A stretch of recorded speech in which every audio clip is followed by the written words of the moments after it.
राधे राधे, हरे कृष्णा। कैसे हो आप सभी लोग? आशा करती हूँ आप सभी परम मंगल में होगे, स्वस्थ होगे, अच्छे होगे। बैसाख का महीना बहुत पवन पावनी महीना बोला जाता है, लेकिन बैसाख मास में श्राप मिला हुआ है जो कि यमराज जी को दिया गया था। इस वजह से बैसाख मास की जो महिमा है ना, वो लुप्त हो गई है। बैसाख का महीना बहुत इंपॉर्टेंट है। आप सोचिए, कार्तिक के महीने से ज्यादा इंपॉर्टेंट है माघ मास का महीना, और माघ मास से भी ज्यादा इंपॉर्टेंट है बैसाख मास का महीना। एक बार यमराज जी भगवान विष्णु के पास पहुंचे और बोले कि सभी लोग बैसाख में स्नान कर रहे हैं, दान कर रहे हैं, पुण्य कर रहे हैं। ऐसे में बैसाख के महीने में जो भी लोग मृत्यु को प्राप्त होते हैं, आपके दूत उनको लेने के लिए पहुंच जाते हैं। मेरी तो दुकानदारी भगवान जी बंद हो रही है ना। तो भगवान विष्णु ने बोला कि हे यमराज, जो मेरे भक्त होते हैं मैं उनको कभी नहीं छोड़ता। मैं राधा रानी को छोड़ सकता हूँ, लेकिन अपने भक्तों को नहीं छोड़ सकता। मेरी प्रिय है तुलसी माला, मेरी प्रिय है वैजंती माला, मैं उसको छोड़ सकता हूँ, लेकिन मैं अपने भक्तों को नहीं छोड़ सकता। हाँ, और जो भी बैसाख में स्नान वगैरह करेगा उसको मोक्ष की प्राप्ति होनी ही होनी है, क्योंकि बैसाख का महीना मुझे बहुत ज्यादा प्रिय होता है। तो भगवान जी ने ऐसा बोला तो यमराज ने कहा कि आपने हमें भी बनाया है, हमें भी बनाया, कृपया करके हम पे भी थोड़ी सी दया दृष्टि अपनाए रखो। तो भगवान ने कहा, जा यमराज, मैं वरदान देता हूँ कि कलयुग में धीरे धीरे बैसाख मास की जो महिमा है वो खत्म हो जाएगी। आप लोगों ने देखा होगा कि कार्तिक मास की कितनी महिमा है। कार्तिक स्नान कर रहे हैं, कार्तिक स्नान कर रहे हैं, कार्तिक स्नान कर रहे हैं, जबकि कार्तिक के महीने में सो मेनी फेस्टिवल्स आते हैं। दिवाली आती है, करवा चौथ आती है, धनतेरस आती है, गोवर्धन पूजा आती है। तो ऐसे में हमारा कार्तिक स्नान एक दो दिन का छूट जाता है। उसी में माघ मास में बहुत बड़ी महिमा माघ मास की कही गई है, क्योंकि माघ मास तो भगवान श्री कृष्ण जी ने स्वयं बोला है मासों में माघ मास मुझे बहुत प्रिय है। तो माघ मास भगवान को, लेकिन उसमें इतनी सर्दी होती है कि ठंडे पानी से स्नान करना संभव ही नहीं होता। तो भगवान ने अपने भक्तों के लिए, भगवान बड़े दयालु हैं, एक ऐसा महीना बनाया जो कि है बैसाख मास। ना तो सर्दी है, प्रॉपर गर्मी है, ना ही कोई खास त्योहार आते हैं। माघ मास की इतनी बड़ी महिमा होने के बाद भी बैसाख मास बहुत ही ज्यादा इंपॉर्टेंट है। आप लोगों को पता है कि भगवान ने जो 24 अवतार लिए हैं उसमें से 6 अवतार भगवान ने बैसाख मास में लिए थे, और उसमें एक 3-4 अवतार तो भगवान ने अक्षय तृतीया वाले दिन लिए थे, जो कि अक्षय तृतीया अभी आने वाली है। उस पर भी मैं जल्दी डिटेल में वीडियो आप लोगों के लिए प्रस्तुत करूंगी। तो बैसाख मास की बहुत बड़ी महिमा है। ना तो इस टाइम पे, इस मास में बहुत ज्यादा सर्दी पड़ती है, गर्मी होती है, तो आराम से आप सुबह सुबह ठंडे पानी से स्नान कर सकते हैं। ना ही इस मास में बहुत सारे फेस्टिवल्स आते हैं जो आपका बैसाख स्नान के जो नियम है वो छूट जाए। तो आप इस मास में, बैसाख मास में जरूर और जरूर स्नान का नियम अपनाओ। जब यमराज को भगवान ने ये बोला कि जाओ, बैसाख मास की महिमा कम होती चली जाएगी, इसीलिए मतलब कार्तिक से ज्यादा इंपॉर्टेंट माघ मास, और माघ मास से भी ज्यादा इंपॉर्टेंट बैसाख मास। लेकिन कलयुग में इसका जो प्रभाव है, भगवान के कारण इसकी जो महिमा है वो लुप्त हो गई है। यमराज को इतने से भी संतुष्टि नहीं मिली। यमराज ने कहा कि भगवान जी, मुझे आप ये बताइए कि वैसाख का महीना इतना पावन पवित्र महीना है, कृपया मेरा भी योगदान थोड़ा सा निकालिए ना, कृपया करके थोड़ा सा मुझे भी दीजिए ना, जो फल है उसका फल मुझे भी प्राप्त हो। तो भगवान ने कहा, यमराज तुम लालची तो बहुत हो, चलो जाओ, मैं वरदान देता हूँ कि जो भी लोग बैसाख स्नान करेंगे, तुलसी पूजा करेंगे, पीपल की पूजा अर्चना वंदना करेंगे, बैसाख में ना तुलसी दान की बहुत बड़ी महिमा है। मैं बेसिकली क्या करती हूँ, मैं बैसाख के महीने में तुलसी दान करती हूँ। तुलसी की माला जो होती है लोगों को दान करती हूँ। लड्डू गोपाल की जो माला होती है वो दान करती हूँ।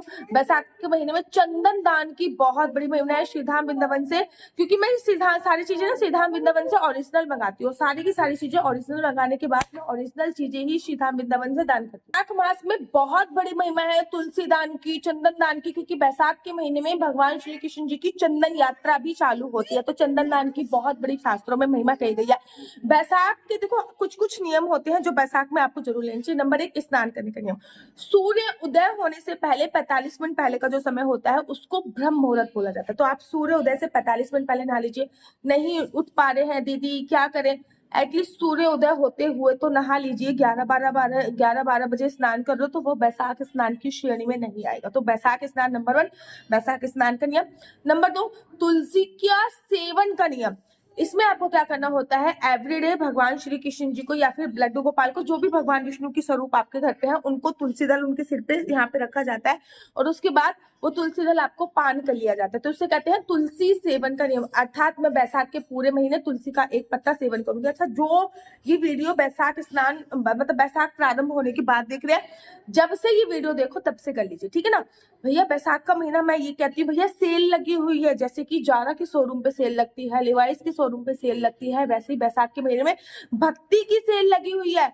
आप एक माला जाप कर रहे हो और आपको 10,000 माला जाप करने का फल मिला हुआ है। बैसाख का महीना बहुत पवन पावनीय है, लेकिन वो श्राप के कारण या फिर वरदान के कारण इसकी जो महिमा है वो खत्म हो गई। नंबर 3, तुलसी की परिक्रमा का नियम ले सकते हो आप। एवरीडे तुलसी माता की 11 परिक्रमा, 21 परिक्रमा का नियम अभी लीजिए। तुलसी पे दीप दान का नियम ले लीजिए। मैं भैया सुबह शाम रोज तुलसी पे दीपदान करूंगी, ये नियम ले लीजिए। यमराज को तर्पण देने का नियम ले लीजिए। देखो इस महीने में यमराज को तर्पण जरूर दिया जाता है, क्योंकि आप बैसाख में कुछ भी कर रहे हो लेकिन आपने यमराज जी को तर्पण नहीं किया, यमराज जी को जल नहीं दिया, तो आपकी पूजा पाठ बेकार होती है। भगवान श्री कृष्ण जी ने ये बात स्वयं बोली है। एक लोटा जल लेना है, उस लोटे जल में एक तुलसी दल डालना है, काले तिल डालने हैं, और ये आपको जो पर्वत है ना, ये पितृ पर्वत बोला जाता है। यहाँ हाथ ऐसे करके यमराज के निमित्त दक्षिण दिशा में जल समर्पित कर लीजिए। इससे कहते हैं यमराज जी जब खुश हो जाते हैं, जल समर्पित करने से उनका भोग मिल जाता है, तो वो किसी भी परिवार की कभी भी अकाल मृत्यु नहीं होती, ठीक है ना। इस वाले सीजन में आप मटके दान करने का नियम ले सकते हैं, पानी दान, क्योंकि बैसाख में गर्मी बहुत होती है, पानी दान करने का नियम ले सकते हैं, मटका दान करने का नियम ले सकते हैं, पंखा दान। अब ये नहीं भैया बिजना दान कर रहे हो, निर्जला एकादशी आती है या फिर अक्षय तृतीया आती है, लोग ना हाथ वाला बिजना, भाई पहले जमाने में बिजने नहीं हुए करते थे, समझिए, पंखा नहीं हुआ करता, तब हाथ वाले बिजने का उपयोग किया जाता था। आज के जमाने में जब इतने सारे पंखे चल रहे हैं, तो प्लीज आप हाथ वाले बिजने का ये चोचला मत करो, थोड़ी लॉजिकल बातें समझो। केवल और केवल दिखावे के लिए भक्ति नहीं करनी चाहिए। वो हाथ वाला बिजना किसके काम आ रहा है? कौन हाथ वाले बिजनेस से बिजना कर रहा है? वो जमाने चले गए। कृपया कर थोड़ा बजट है तो फिर टेबल फैन लगा दीजिए, नहीं तो ये वाला गोल जो ऊपर पंखा है ना, जैसे वो ले लीजिए। अन्यथा आप मटका दान भी कर सकते हो। मटके दान की बहुत बड़ी महिमा, पागल खाने में मटका दान करना, ओल्ड एज होम में मटका दान करना, मीठे पानी का शरबत दान करना, इसकी भी बहुत बड़ी महिमा दान कर दी है। इस समय अक्षय तृतीया आती है और अक्षय तृतीया से ही बाल गोपाल लड्डू गोपाल की चंदन यात्रा प्रारंभ होती है। तो आप चंदन दान करने की बहुत बड़ी महिमा है। जो भी भक्त तुलसी माला अफोर्ड नहीं कर पाते, तुलसी माला उनको दान कीजिए, इसकी भी बहुत बड़ी महिमा शास्त्रों में बोली गई है। बैसाख के महीने में इन सभी चीजों की दान करने की बहुत बड़ी महिमा कही गई, शरबत दान करने की बहुत बड़ी महिमा कही गई, चप्पल दान, खड़ऊ दान। अब देखो खड़ऊ तो आज के जमाने में कोई पहनता नहीं, ठीक है ना। हाँ, संत महात्मा को खड़ऊ दे सकते हो तो बहुत अच्छी बात है। चमड़े की चप्पल ना दीजिए, रबड़ की चप्पल आप किसी को दे सकते हो। आपको लग रहा है कि कोई निर्धन है, कोई गरीब है, तो आप उनको चप्पल दान कर सकते हो। छाया दान करने की बहुत बड़ी महिमा है। छाया दान से मेरा मतलब होता है जैसे कि आप चुन्नी किसी को दान कर सकते हैं जो अपने सिर पे पहने, या फिर जो काम वाली वगैरह बाई आती हैं, हाउस हेल्पर आपके घर पे आती है, उनको छाता दान कर सकते हो कि भैया बड़ी गर्मी हो रही है, तुम छाते में ना छाता लेके आया करो, छाया दान कर सकते हो, ठीक है ना। बहुत बहुत बड़ी। लेकिन तुलसी माला दान करने की और चंदन दान करने की तो महिमा बहुत ज्यादा है, लेकिन ओरिजिनली होना चाहिए प्लीज। मैंने बड़े सारे लोगों के घर, भक्तों के गले में ना यार, सिच्ची में मैंने बड़े सारे भक्तों के गले में नीम की माला देखी, मतलब तुलसी माला बोलकर वो नीम की माला पहने हुए हैं। तुलसी माला की इतनी महिमा है, इतनी महिमा है, मैं आपको क्या बताऊं। ओरिजिनल तुलसी माला आप सीधा वृंदावन से मंगवा सकते हो, या फिर नीचे इस नंबर जो दिया गया है इससे भी आप लोग संपर्क कर सकते हो। तो मेरा नंबर है 429-20-25-65। आपका बच्चा जॉब करेगा या बिजनेस करेगा? बिजनेस करेगा तो किस फील्ड में बिजनेस करेगा? जॉब करेगा तो किस फील्ड में जॉब करेगा? आपके बच्चे का लकी नंबर क्या है, लकी कलर? क्या आपका काम धंधा चलते चलते रुक गया है? क्या बिजनेस में इंप्रूवमेंट नहीं हो रही?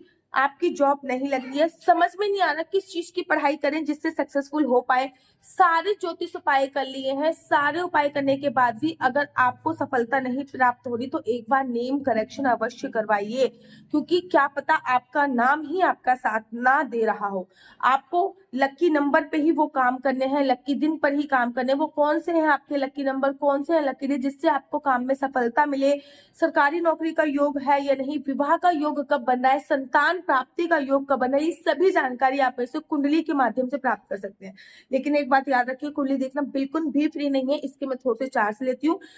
राधे राधे, हरे कृष्णा। तो देख रहे हो आप कितनी सारी तुलसी मालाएं हैं। वेट किस बात का, देर किस बात की। अगर आपके पास भी एक असली तुलसी माला की आप तलाश कर रहे हो कि मुझे गले में पहनने वाली एक असली कंठी प्राप्त हो जाए, तो अभी अभी अभी ऑर्डर कर दीजिए। ना केवल आपके पास असली तुलसी माला पहुंचेगी, गले में पहनने वाली कंठी, अपितु आपके पास जपने वाली माला भी पहुंचेगी। साथ ही के साथ आपके पास गोपी चंदन, अष्टगंधा तिलक, राधा नाम के कानों में पहनने वाले इयररिंग्स, डिफरेंट डिफरेंट प्रकार के माला, झोली, बहुत सारा सामान श्रीधाम वृंदावन की पावन धरा से आप लोगों के लिए आ गया है।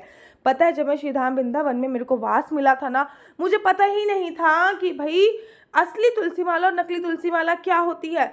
मैंने कई महीनों तक नकली तुलसी माला धारण करके रखी, क्योंकि मुझे उसके बारे में पता नहीं था। फिर गुरुजी की कृपा हुई और मुझे असली तुलसी माला प्राप्त हुई।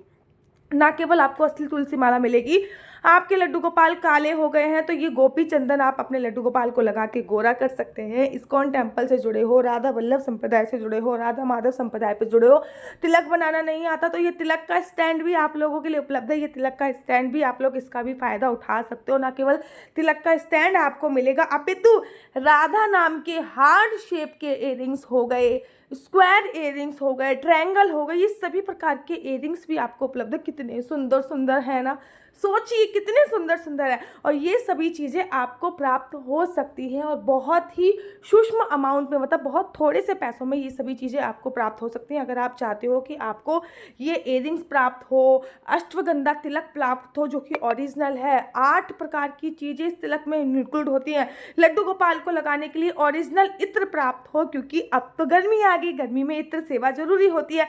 डिफरेंट डिफरेंट सारे लोगों को तलाश होती है असली तुलसी माला कहाँ मिलेगी। भाई यहीं पे असली तुलसी माला मिलने वाली है। ना केवल असली तुलसी माला मिलेगी बल्कि आपको असली अश्वगंधा तिलक भी मिलेगा। ये एकदम प्योर और असली अश्वगंधा तिलक है और माला भी एकदम 100% प्योर है। इसके साथ साथ तिलक लगाने के लिए आपको स्टैंड भी प्रोवाइड कराया जाएगा, जिससे आप इजीली तिलक लगाते हैं।